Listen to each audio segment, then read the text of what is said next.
For strong is his right hand that bendeth the bow. His arrows that he shooteth are sharp, and shall not miss when they begin to be shot into the ends of the world. First and foremost, I'm going to start by saying all praise is due to Yahweh, Ba'ashem Yahushai, Ba'ashem HaKadosh, the ones apostles of great millstone that rule well, and shalom to all you out there who believe and trust in the name of Yahweh, Ba'ashem Yahushai. May we all be found worthy.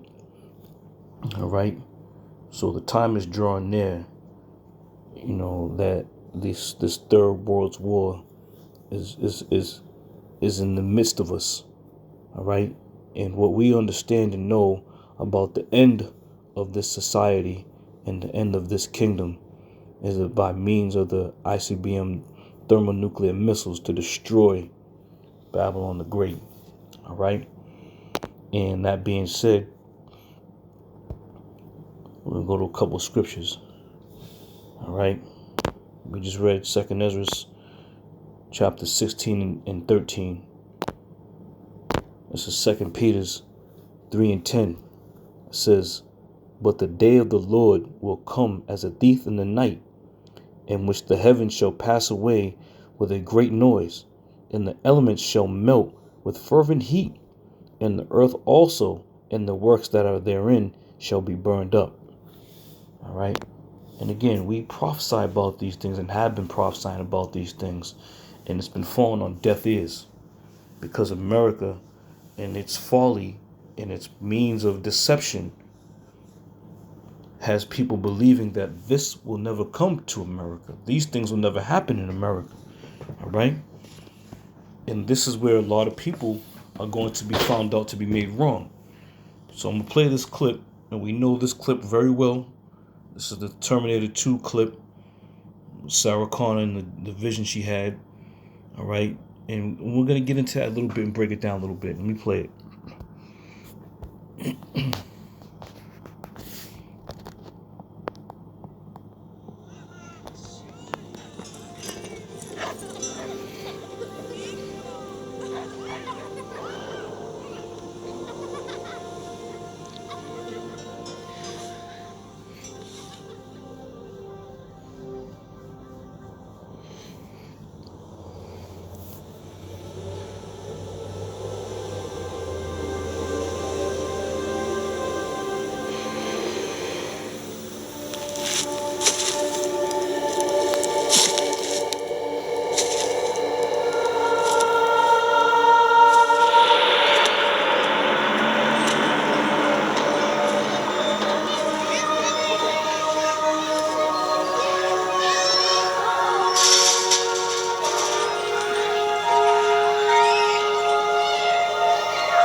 All right.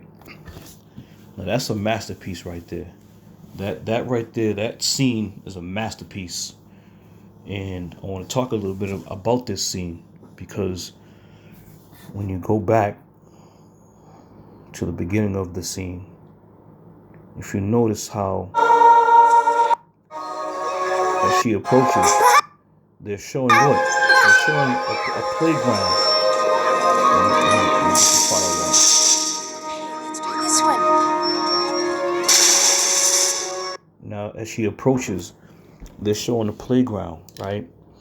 And this scene is representing the innocence of the people.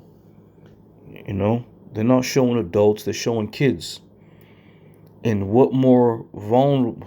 Who could be more vulnerable than children?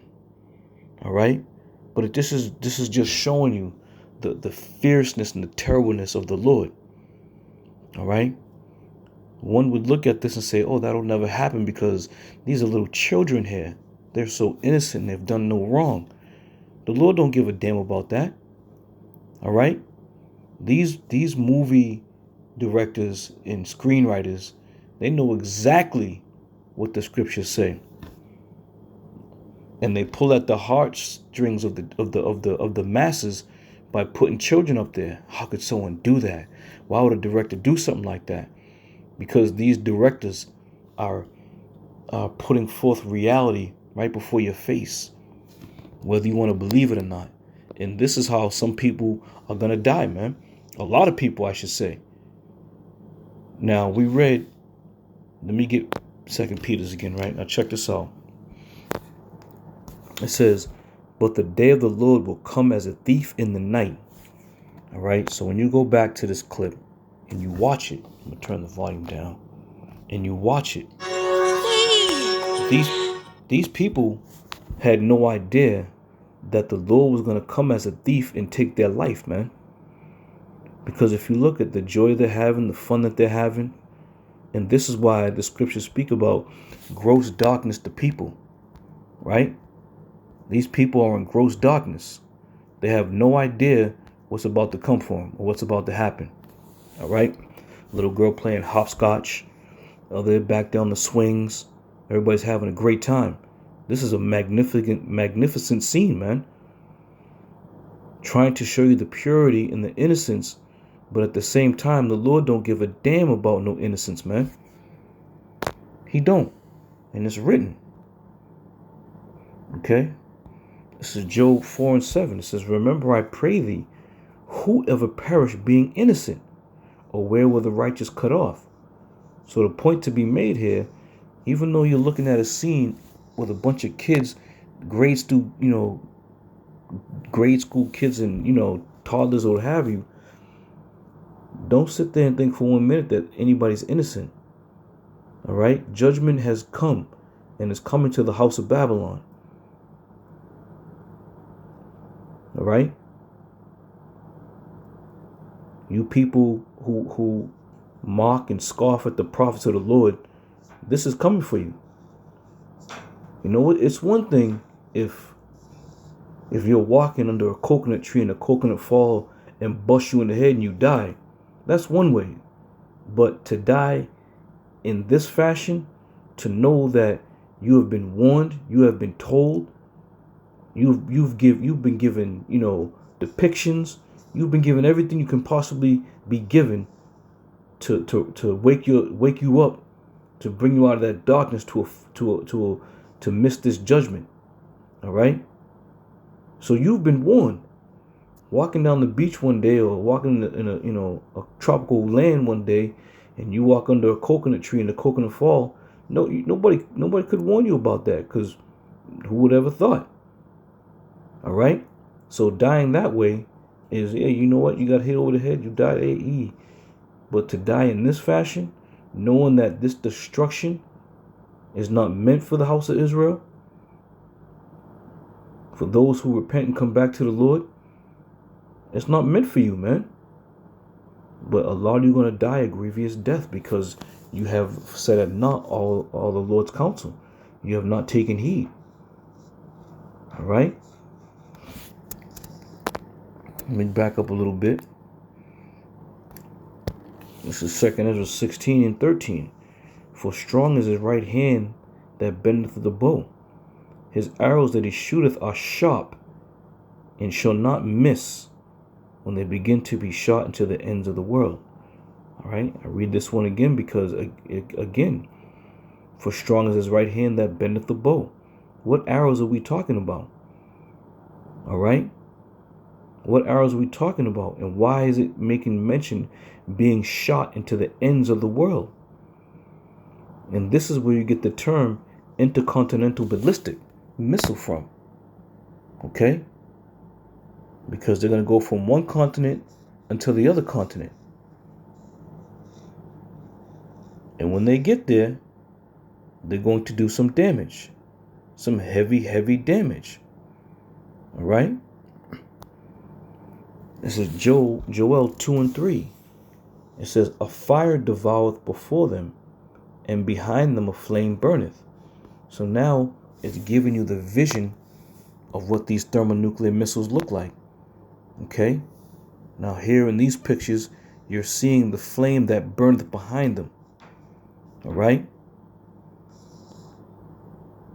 These were all test missiles that were shot by Russia's.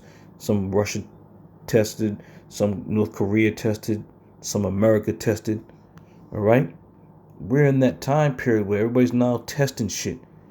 Everybody's now gearing up. All right?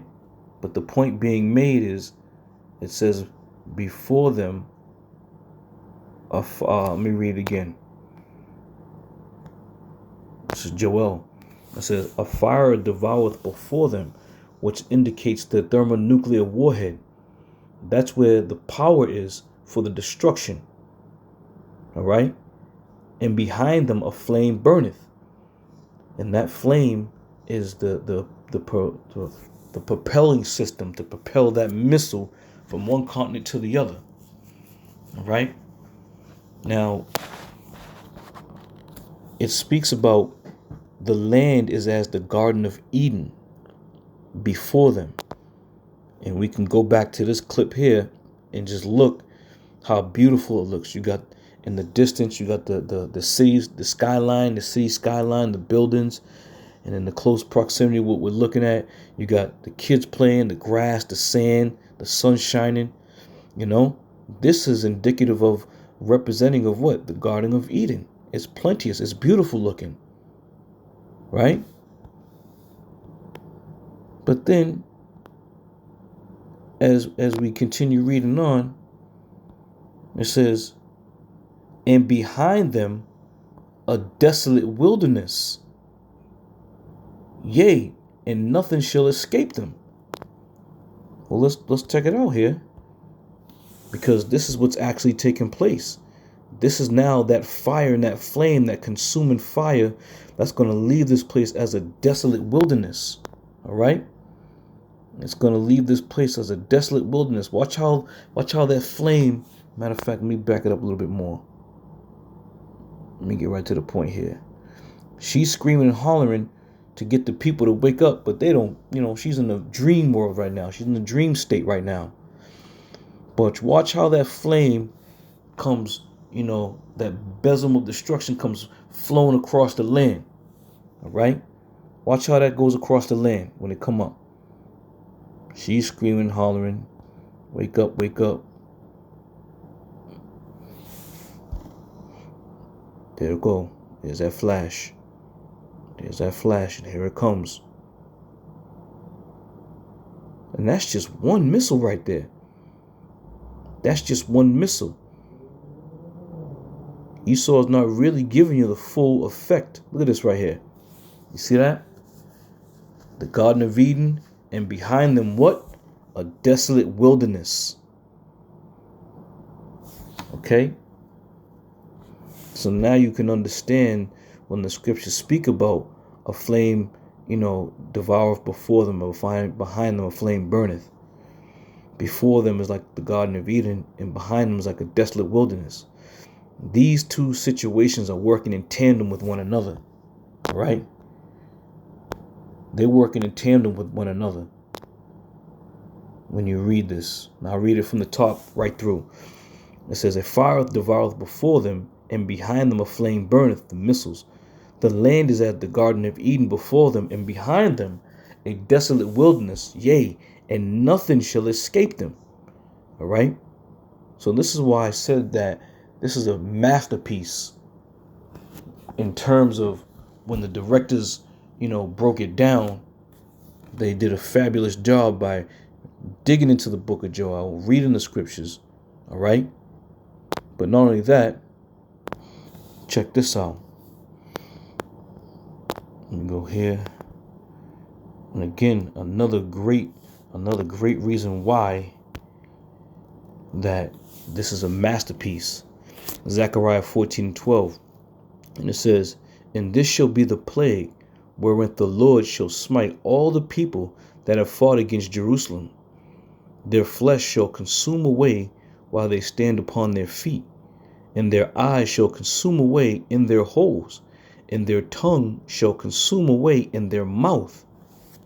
Picture perfect. Picture perfect. It couldn't get any. Damn. Satan.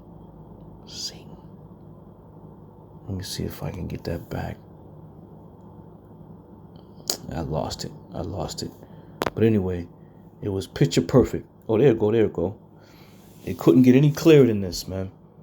It couldn't get any clearer. Their flesh shall consume away while they stand upon their feet. Their eyes shall consume away in their holes, and their tongue shall consume away in their mouth. This is exactly what's going on right here in this picture, in this movie. Where did they get this scene from? From the scriptures. So I write all this to continue, as we do as prophets, to warn you, to let you know this is the judgment that's coming, man. And if you want to be a part of this judgment, keep living the way you're living. Keep doing what you're doing. Keep mocking and scoffing.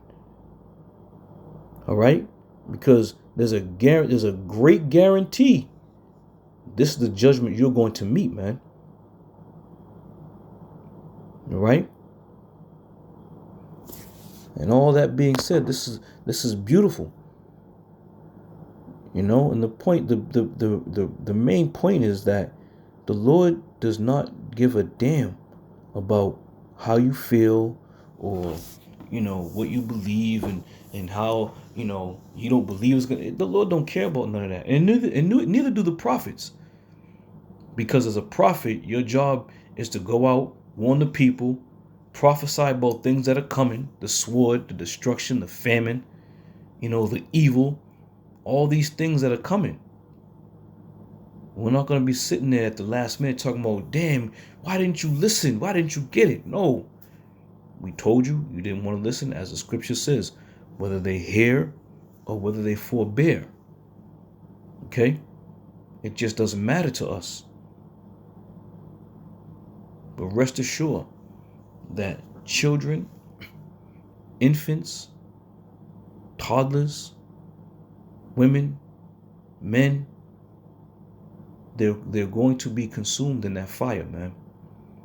All are going to be consumed in that fire.